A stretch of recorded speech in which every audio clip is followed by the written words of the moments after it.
Hindi ka tamad. Nascam ka lang ng sistema. Yung 12-hour grind mo, hindi yan badge of honor. Trap yan. Gigising ka ng pagod, matutulog ka ng mas pagod, tapos uulitin mo lang ulit bukas. Pero eto ang tanong, what if hindi mo kailangan gawin yan para kumita? Bago ka mag-scroll, sagutin mo muna to. Magkano ang kapalit ng pagod mo ngayon? Worth it ba talaga? Kasi the truth is, parami sa atin ng burnout. We're chasing goals na hindi naman natin fully naiintindihan, working longer hours pero parang walang nangyayari.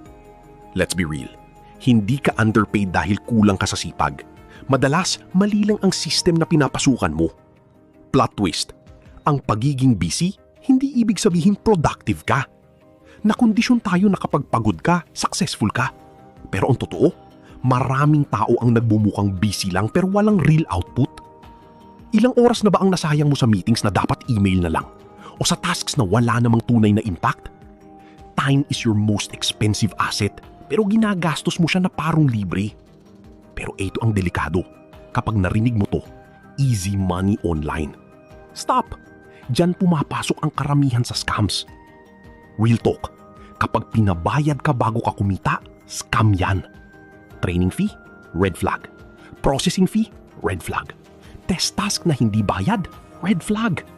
Legit work pays you, hindi ikaw ang nagbabayad para magtrabaho.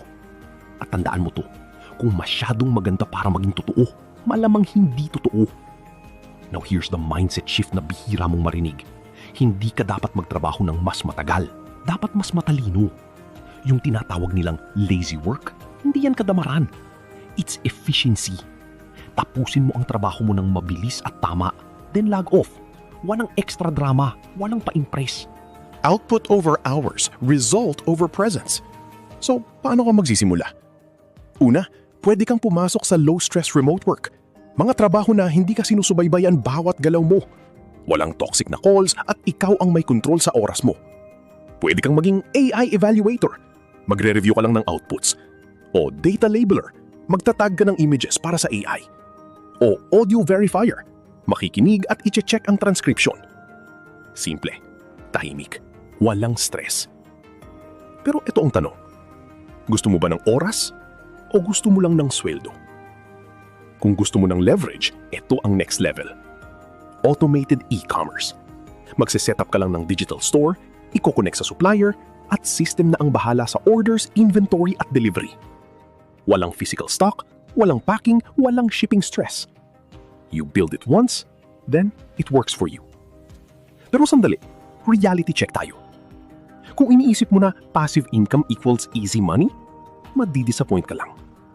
Yung mga microtasks, cashback at small apps, usually nasa around $20 to $100 per month lang. Extra income lang, pangdagdag, hindi kapalit ng full-time agad. At kung may magsabi sa'yo na earn thousands with zero effort, run. Walang shortcut sa tunay na income, pero may smart way. Final thought, hindi mo kailangan ubusin ang sarili mo para kumita. Hindi mo kailangan maging busy para maging valuable. Ang tunay na goal, control sa oras mo. Kaya tanungin mo sarili mo, ikaw ba ang may control sa trabaho mo? O trabaho mo ang may control sa buhay mo? If you want smarter ways to earn without burnout, follow Silent Wealth. Stay informed, stay wealthy.